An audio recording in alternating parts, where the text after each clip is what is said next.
All right, so we're gonna do number 47. So 47 said paperback books in the first half of 2016, the revenue from sales of paperback books in the United States was $0.93 billion. $0.93 billion. So let's say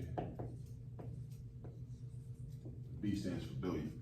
In this case, this number increased to $1.01 billion in the second half of 2016.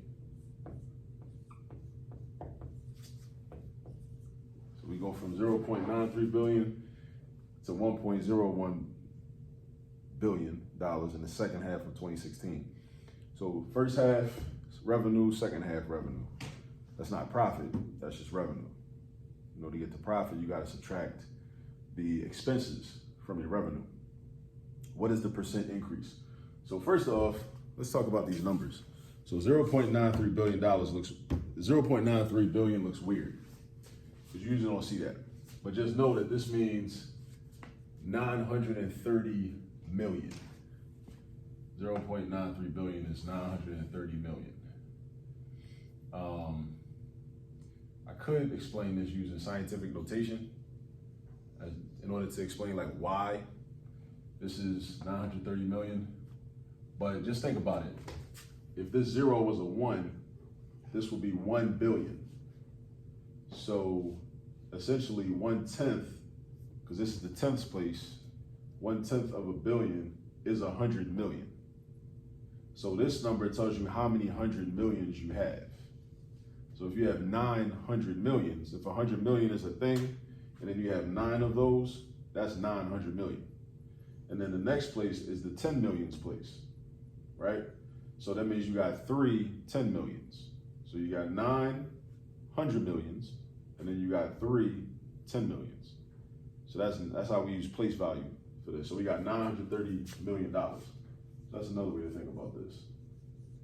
And over here we got 1 billion, and then we got 0 100 millions, but we got 1 10 million. So this is like, if we wrote it out, it would be 1 billion, 10 million, and 6 zeros. 1 2 3, 1 2 3. All right, so that's what we got. But the question asks about percent change. So there's a percent change formula, which I wrote over there, but it's not in the camera, so I got to rewrite it. So percent change. This is something to memorize. What's that triangle mean? It means change. So the delta from the Greek alphabet means change. Like you see that a lot in physics. And even in algebra, like finding the slope, like the delta y divided by delta x, the change in y divided by change in x. That's where you see that a lot. So instead of us writing the word change out, I can just put a triangle. The formula for percent change is going to be new minus old divided by old times 100. That's how we get the percent change. And then, like I tell people, it's just like putting the groceries away, right? You got to put the numbers in the right places. So when you put groceries away, you don't put the ice cream in the cabinet, it's going to melt and go bad, right? Put the ice cream in the freezer, that's where it belongs. So you got to put the correct number in the place of this word new, put the correct number in the place of this word old, right? So when I say new and old, this requires that you really understand the word problem. So, because it's going in like, it's like in chronological order, like what happened in the word problem. And now, my laptop went to sleep again. But anyway, what's the, Shamar, what's the new dollar amount?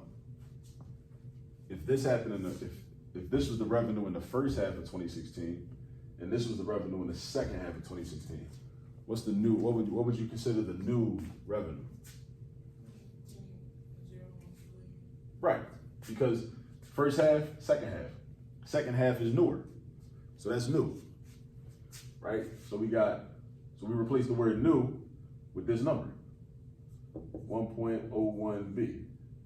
So that means old is what happened in the first half, 0.93. So 0.93B. And then old again, down here, 0.93B.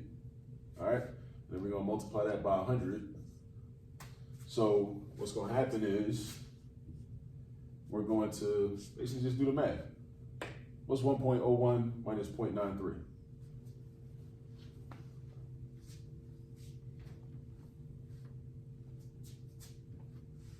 Think of it as like $1.01 minus 93 cents. 0.08. So that's 8 cents. If you had $1.01, take away 93 cents, that's 8 cents. And it doesn't matter that these are billions. It's about the relationship between just 1.01 and 0.93. So that's going to be 0.08. And then we got to divide that. Don't forget the B. You got to divide that by 0.93 B. And somebody calculate that for me in their calculator.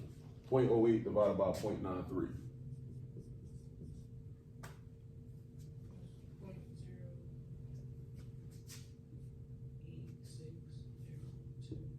Point 0.08. I'll stop right there. So that's that times 100. So this is a decimal. We're gonna multiply it by 100. Because we're multiplying by 100, that makes this larger. Some would say we just move the decimal point over 2 spaces to the right. Some textbooks and some curriculums say to leave a decimal point there and instead move the digits to the left. It's a different teaching style, but you get the same thing. You still end up with 8.6, and I'm gonna drop off this 0 and this 2. I'm not gonna mess with that. I'm gonna just rock with the 8.6. And then that is your percentage change. Now, is it an increase or a decrease? It's an increase.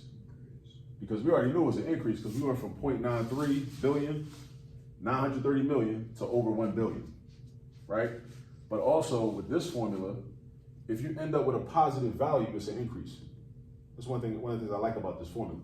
It's gonna let you know if it's positive, if it's an increase or decrease, because if you ended up with, like, if this number ended up being negative, because what would have had to happen is this numerator would have been negative.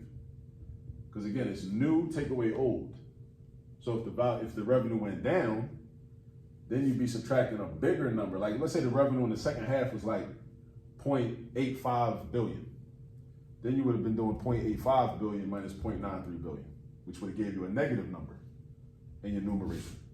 And what's a negative divided by a positive? Negative. It's gonna be a negative. So then this would have been a negative. Then multiplied by 100, this still would have been a negative percentage. So if you got a negative percentage, that means you're going down. That's a decrease. But this is positive, so that's an increase. So that's how we do, that's how we use the, that's how we find percent change, right? New take away old, divided by old times 100. Anytime you want to do percent change, whether it's increase, decrease, whatever. You know, in any situation. All right, just plug your numbers in the right place, but you got to read the problem and make sure you know, like, what happened, like what's the new amount and what's the old amount, meaning what happened more recently and what happened initially. So you got to put the new and the old in the right place. And once you know what the old is, you write it again in your denominator. And then you're going to multiply by 100 once you simplify all of this.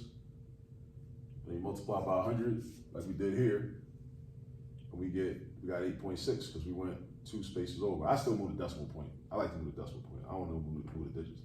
I move the decimal point 2 spaces to the right. That's what happens when you multiply by 100. But another quick note about that, that's why it's not good to always tell people that when you multiply by 100 to just add 2 zeros, because that doesn't apply unless you're dealing with whole numbers. If you're dealing with decimals, the adding 2 zeros thing, which is what you shouldn't say that anyway. Because adding 2 zeros, somebody might misinterpret that and think you gotta actually add 0, say plus 0 and plus 0. But you really mean to say attach 2 zeros. But that doesn't work with a decimal. Because if you just attach 2 zeros to this, it would still be 0.08600200. And that's not what you want. Attaching 2 zeros only works when you're dealing with a whole number, right? Because with a decimal, it don't work. You gotta actually multiply by 100. So, you know, that's why the place value changes of these 2 digits right here. Well, actually, the place value of everything changes because it gets increased by a factor of 100.